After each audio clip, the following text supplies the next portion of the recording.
Le journal des sports avec Intermarché Rive-de-Seine à Saint-Julien-les-Villas, location de véhicules utilitaires.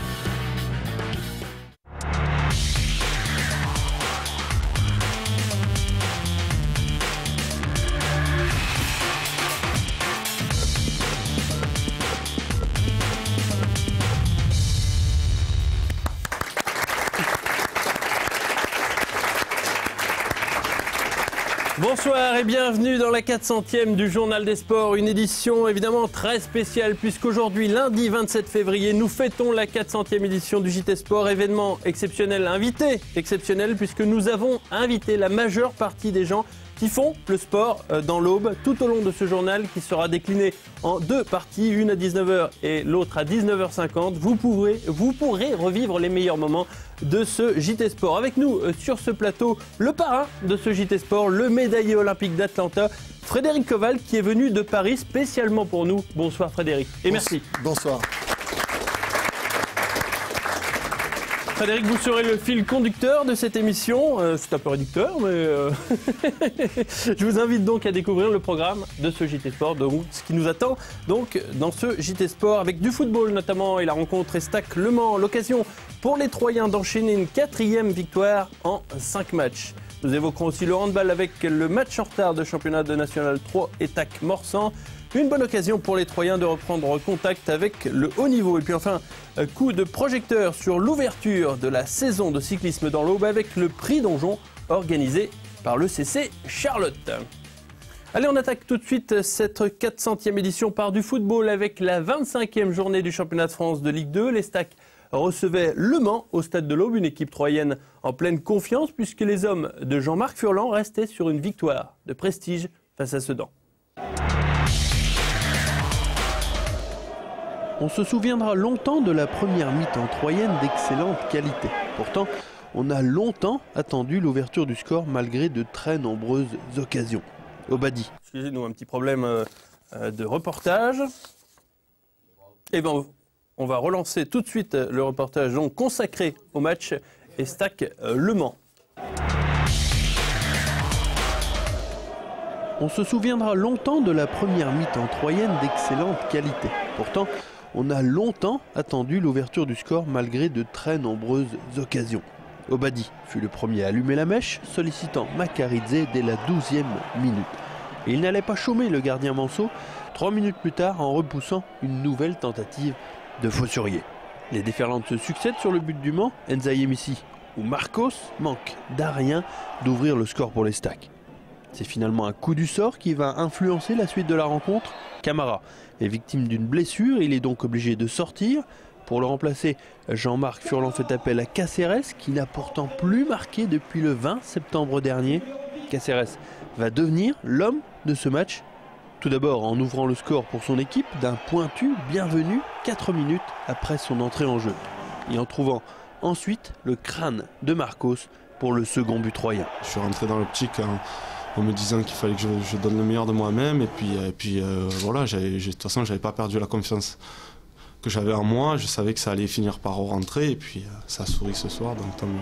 Troyes mène logiquement 2-0 devant une équipe mancelle fantomatique. Le coach Manceau ne peut que constater les dégâts à la pause. Je pense qu'on s'est tiré tout seul une balle dans le pied. Ce qui a permis à cette équipe de Troyes, qui est une équipe de qualité, de mettre en place son football. On a été déficient dans pratiquement tous les compartiments du jeu, mais surtout sur le domaine de l'engagement, de la générosité. On a perdu, je pense, 9 duels sur 10. Donc à partir de là, c'était quand même compliqué de pouvoir espérer mieux face à une équipe de 3 en jambes, dynamique, qui se porte vers l'avant. Donc je pense que 2-0 à la mi-temps, c'est le strict minimum. L'équipe sartoise réagira heureusement en seconde période en étant nettement plus percutant. Il faut un bon Thuram pour enrayer les velléités mancelles, mais il ne pourra rien à l'heure de jeu devant Silla, échappant à Drouin et réduisant donc le score. Malheureusement, cela s'arrêtera là pour les Sartois. Les Stacks manquera même à plusieurs reprises l'occasion d'alourdir le score, mais le résultat est tout de même là. Nouvelle victoire pour les Stacks. C'est quand même une grosse satisfaction parce que c'est la deuxième fois que l'on fait 2 victoires d'affilée. Et puis voilà, par rapport à la saison passée avec la 24e journée, j'avais demandé à mon staff qu'il me dise un peu le bilan, mais je pense que c'est déjà beaucoup mieux. 4e victoire en 5 matchs pour les Troyens qui se rapprochent du même coup de Reims et de Clermont. L'Estac ne va pas pouvoir se cacher plus longtemps, elle devient un candidat sérieux pour l'accession. Allez, on fait le point avec les résultats de Ligue 2 pour voir que les autres concurrents donc à l'accession ont réussi aussi de belle manière avec ce beau match nul de Bastia face à Angers et Clermont en revanche qui a été freiné par Nantes 0-0. Le match entre Reims et Sedan se joue ce soir. Au classement, c'est toujours Bastia qui mène la danse, 8 points d'avance sur Reims et Clermont. L'Estac est en position d'attente en 4e position avec 38 points, guère loin donc du podium. En CFA2, l'Estac B a bien relevé la tête avec cette victoire 4-0 face à Fresnois. De son côté, la réserve de Sedan a été accrochée par Roy et Croix l'a emporté face à Arras 3-2. Au classement, c'est toujours le duo entre Roy et Wascal qui est deuxième à 3 points derrière. L'Estac B est en 8e position, assez loin donc de ce duo. Frédéric, est-ce que vous suivez l'actualité football, que ce soit donc Ligue 2 ou même nationale ? Plutôt national, puisque étant donné que je suis pas mal sur les routes, j'ai possibilité de voir un peu tout ce qui se passe au niveau national.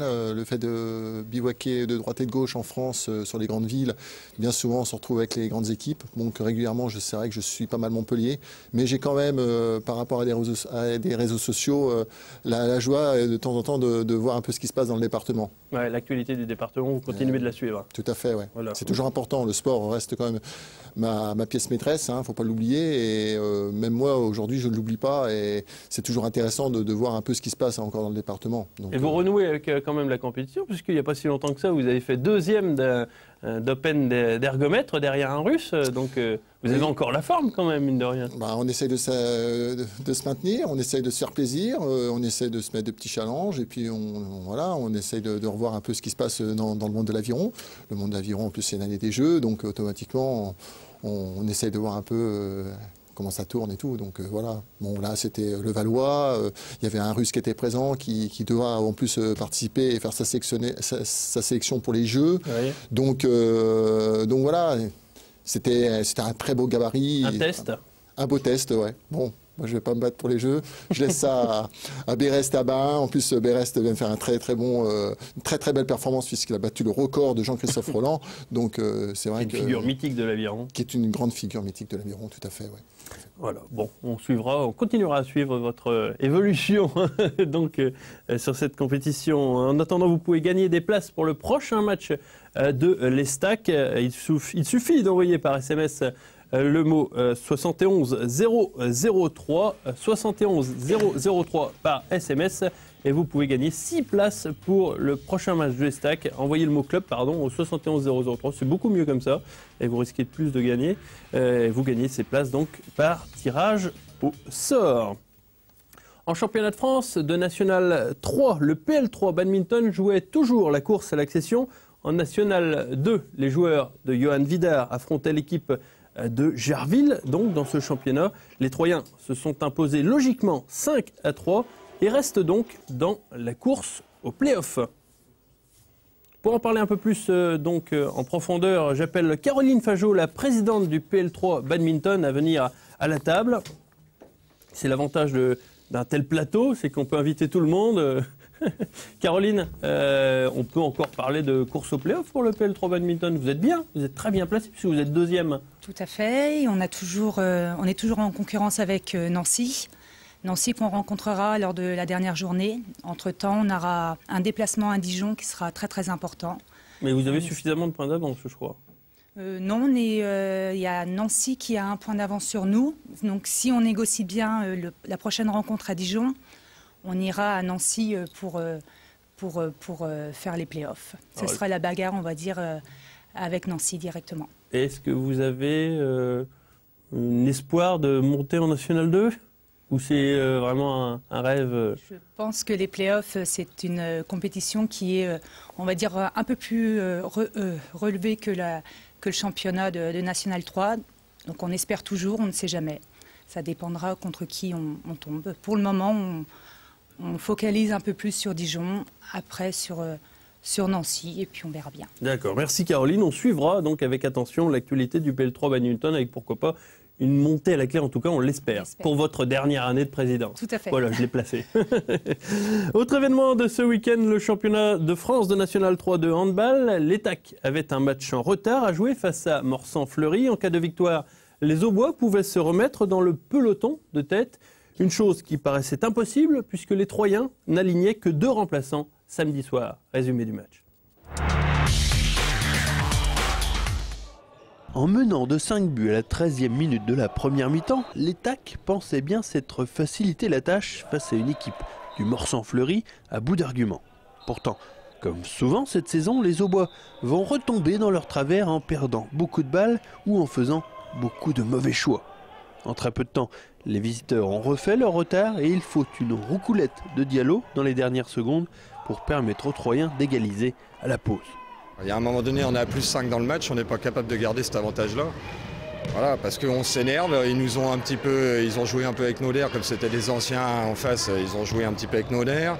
On perd un petit peu nos moyens, le temps qu'on revienne dans la partie, voilà, on a pris 2 buts dans le nez, et puis voilà, pendant toute la soirée, on court après, quoi. La seconde période confirmera toutefois les craintes entrevues en première mi-temps. Les joueurs de Christophe Guéry continuent de piétiner et laissent la direction du jeu aux banlieusards parisiens. Ils prennent 3 buts d'avance à quelques minutes de la fin. Le moment pour les Troyens de se réveiller et à 2 minutes du terme, ils reviennent à -1 et récupèrent même la balle, mais il est trop tard et l'Étac s'incline dans les toutes dernières secondes, 27-28. Le public en plus nous a poussés, c'était quand même un point positif de la rencontre, ça nous a donné tous la niaque. Et je pense que même sans eux, la défaite aurait été peut-être plus sévère. Même si l'équipe troyenne ne vise pas le haut de tableau plus particulièrement, l'Étac a manqué quand même une bonne occasion de se placer sur le podium. Avec ce dernier match en retard joué, on va pouvoir faire le point justement sur cette fameuse journée. Il ne manquait que l'Étac et on va voir que justement cela donne donc cette défaite à domicile de l'Étac avec les victoires de Franconville, la Terroine et donc le Savino-Chaplin qui avait accroché cette victoire. Donc il y a 2 semaines, au classement, c'est toujours la Terroine, largement leader devant Franconville. L'Étac toujours en 7e position avec 32 points. Samedi, les Diables du 3 Roller évoluaient aussi à domicile face à une équipe de Besançon qui les avait battus au match aller. Les Aubois n'ont jamais tremblé dans ce match puisqu'ils ont pris le large en première période en menant rapidement 3 buts à 0 dans leur COSEC 1. Les hommes du président Gramont s'imposent finalement assez largement 7-1 et restent donc en course pour les playoffs. Et voilà, et Benoît Gramont, il est sur notre plateau. Bonsoir Benoît. Bonsoir David. Alors, tout à fait comme Caroline, le 3 Roller reste en course pour les playoffs, puisqu'en plus vous avez 2 matchs à domicile sur les 3 derniers qu'il reste. Oui, tout à fait. Là on est vraiment bien positionné, 2e pour le moment. On reçoit le leader Épernay dans 15 jours. On se déplace à Ris la semaine prochaine. Et on termine la phase régulière en recevant Strasbourg. Donc sur le papier, c'est encore tout à fait jouable. Est-ce qu'on parle ou est-ce qu'on peut parler de montée ? Parler de montée, c'est encore risqué pour le moment. L'objectif du début de saison, c'était vraiment d'accéder aux playoffs. Donc pour le moment, c'est a priori chose faite. La montée, ce sera vraiment... voilà, les playoffs, c'est vraiment la grande compétition qui commence. C'est autre chose. Là, il va falloir être très fort. On a vu que depuis la Toussaint, je crois, vous avez un nouveau revêtement. Oui. C'est plutôt pas mal pour vous, déjà, parce que c'est plus beau. Et puis en même temps, il y a un sol qui accroche beaucoup moins. Un sol qui va beaucoup plus vite, qui permet vraiment de jouer au roller hockey dans de bonnes conditions. Un palais qui va vite, un jeu qui se construit encore plus rapidement. Donc là, c'est vraiment l'idéal. L'occasion de remercier la mairie. Tous les partenaires qui ont participé à ce concours, la ville de Troyes, la région, le CNDS et Intermarché. Voilà, Benoît Nérac qui est très content, qui est dans le public, qui est très content donc, de cet investissement. Ça a servi à quelque chose, bravo. Merci Benoît. Et donc on va suivre aussi avec attention donc, l'évolution du 3 Roller. La suite de ce JT Sport, c'est avec le prix qui fait l'ouverture dans le département de l'Aube en cyclisme, celui d'Anjon qui avec 80 coureurs cette année, dont 20 de l'équipe d'Aubert 93, promettait beaucoup. Difficile pour les Aubois de se faire une place et donc d'obtenir un accessite. Reportage. Le bon coup va partir au bout de seulement 16 petits kilomètres. À l'initiative de cette échappée, il y a Boire du SCO Dijon, Bergeret du VC Toussy, Labec, Leblon et Choisy d'Aubert 93, Mercier du VC Dolois, Gracio du CC Nogent-sur-Oise ainsi que Victor Gousset du CC Charlotte. C'est parti dès le premier tour. Chaque équipe était représentée, donc j'en ai profité. Et puis bon, après c'est vrai que c'était pas facile, je savais pas s'il fallait rouler ou pas, parce que dans l'échappée il y a beaucoup de sprinters comme Bergeret ou Boire. Une avance qui monte rapidement à la minute et derrière se succèdent plusieurs contres où toutes les équipes, peu représentées à l'avant, tentent de se faire voir. Pinel du VC Toussy parvient à faire la jonction, ils sont donc 9 devant. Un écart qui oscille entre 45 secondes et 1 minute. Et c'est le moment choisi pour 19 hommes pour s'extirper du peloton à 50 km de l'arrivée. Il y a là les hommes du CC Charlotte représentés par Morisot, Cornio ou Claire, le SCO Dijon avec Cantournay et Pasquale ainsi qu'Aubert et Toussy.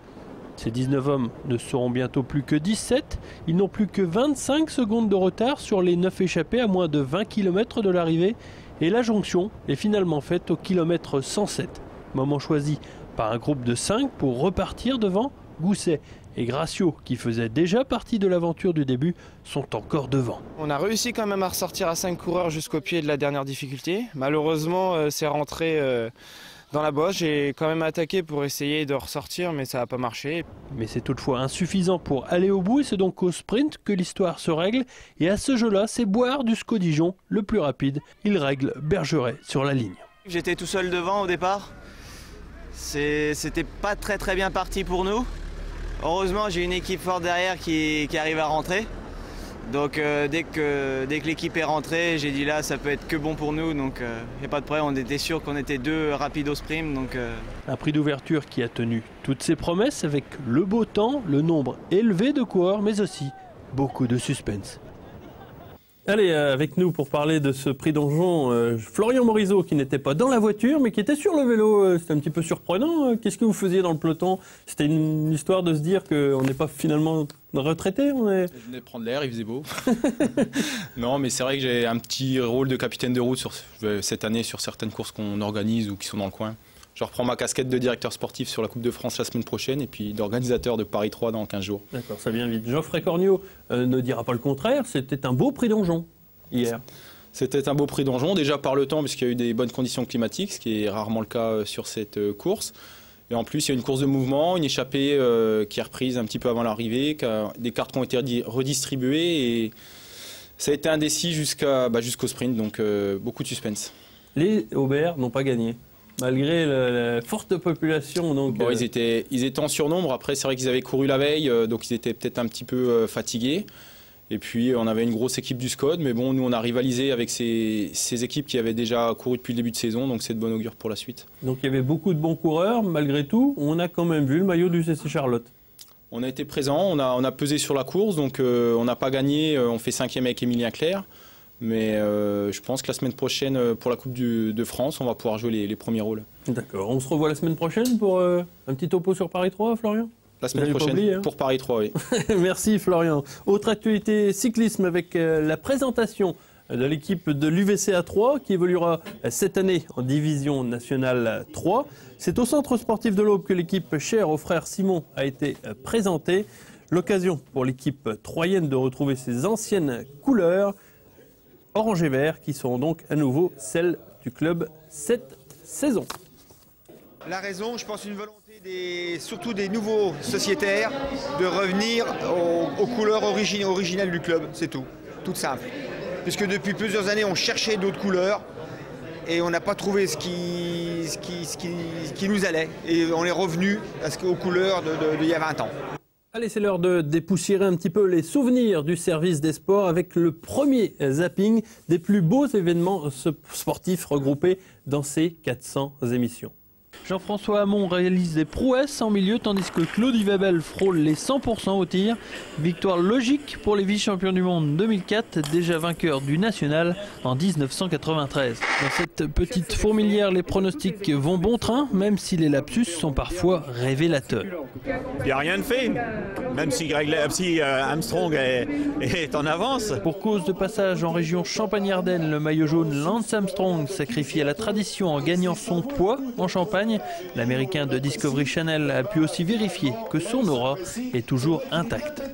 L'Académie 3 Aube Billard se lance dans l'organisation du 8 poules. Quelque chose de tout nouveau pour la table, plutôt rodée donc au billard français.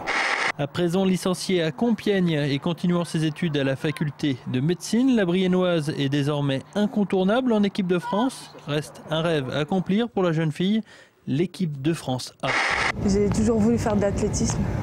Au début, j'étais venue faire de l'athlétisme pour les vacances de février. Puis j'ai bien aimé. Jawad Shiger a plutôt bien réussi son entrée dans les Jeux Olympiques de Pékin dimanche après-midi en écartant son adversaire turkmène Aliasker Bashirov lors des 16e de finale. Autre au bois en finale chez les moins de 91 kg, Narcisse Ndayen annoncé comme favori. Le Troyen ne va décevoir personne en prenant le combat à bras-le-corps et en étouffant son adversaire. Dans quelques jours, Patrice Carillon quittera son restaurant du Tadorne à Pinet afin de prendre la route du Dakar pour la 8e fois. Un Dakar qui n'a d'africain que le nom, puisque depuis l'an dernier, le célèbre rallye se dispute en Argentine. Voilà, c'est un condensé des gens qui font le sport dans l'Aube. Benoît, bonjour. Bonjour. C'est vrai qu'on en a beaucoup finalement, des gens dynamiques qui font vivre le sport dans l'Aube. Je pourrais déjà pour ma part plutôt parler sur la ville de Troyes puisque c'est plus mon secteur de prédilection. Mais sur la ville de Troyes, ça représente 20 000 personnes environ. Aujourd'hui, si on comptabilise l'ensemble des licenciés et l'ensemble des bénévoles qui travaillent dans les associations sportives troyennes. Troyes vit encore sur son titre de ville la plus sportive, décerné il y a 7 ans je crois déjà. 2005, oui. Ouais. On vit, oui, effectivement, il faut toujours être fier de son passé. On fait partie des 3 villes, je crois, qui ont été élues 2 fois. Donc en 1980 ou 81, je ne sais plus, et puis 2005. Oui. Merci. Et puis, à vrai dire, c'est vrai que c'est pas tout d'avoir un titre, mais après, il faut entretenir. Ouais. Il faut savoir aussi dynamiser le secteur associatif. Donc ça, c'est notre travail au quotidien. Et puis proposer des installations aux associations qui sont ici présentes. Sur le zapping qu'on vient de voir, si vous aviez une image à garder. Tour de France, un beau souvenir avec Lance Armstrong. Oui, un des meilleurs souvenirs, ouais. L'organisation du Tour de France en 2005. D'accord. J'espère d'autres éditions à venir. D'accord, donc très prochain, on l'espère en tout cas. Le service des sports de Canal 32 s'est aussi beaucoup investi dans la réalisation de reportages hors du département. Je vous offre une compilation de ses meilleurs moments. Vous voyez de la bataille dans le jeu intérieur et c'est 2 points de Zawi. Et 68-65, attention, le BST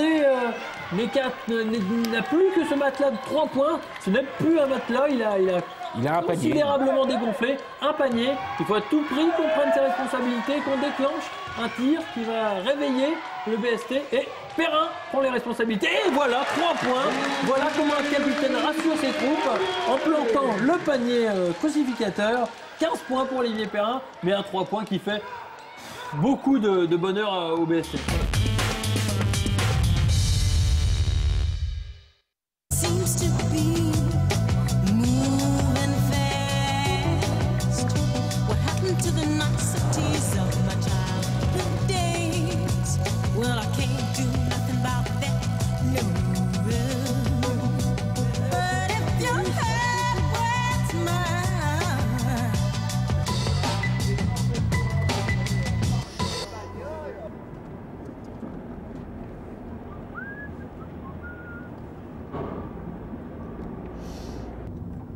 Jérôme, devant avec toi, là, tu as Chinou Chica là, de chez Anchor, et puis il y a le 2 également de chez Bianchi. Hein.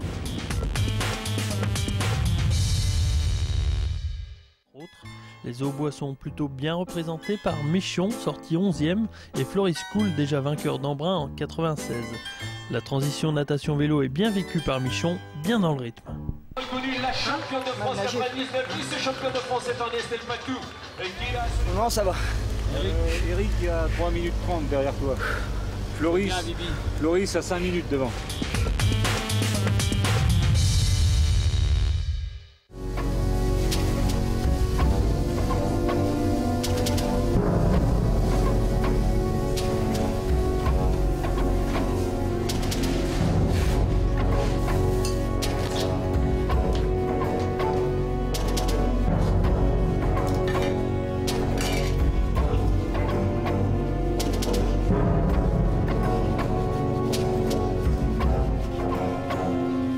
Le championnat il est parti, donc ils ont plus la pression que nous. Nous, j'espère qu'on l'a la pression. Moi je vous ai regardé depuis le début, je pense qu'on l'a plus que l'année dernière.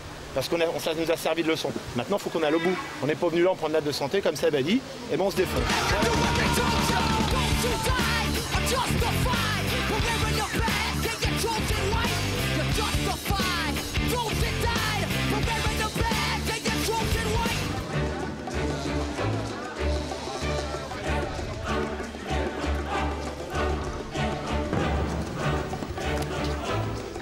Voilà, et on se quitte l'espace d'un instant. On revient à 19h50 donc, pour commenter encore cette actualité sportive. Merci beaucoup et à tout de suite.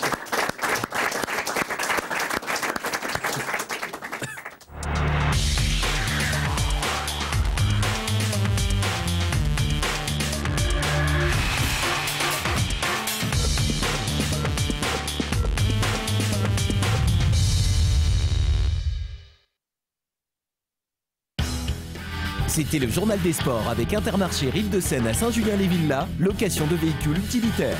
Renseignements à l'accueil au 03 25 71 50 00. Intermarché, la location discount près de chez vous.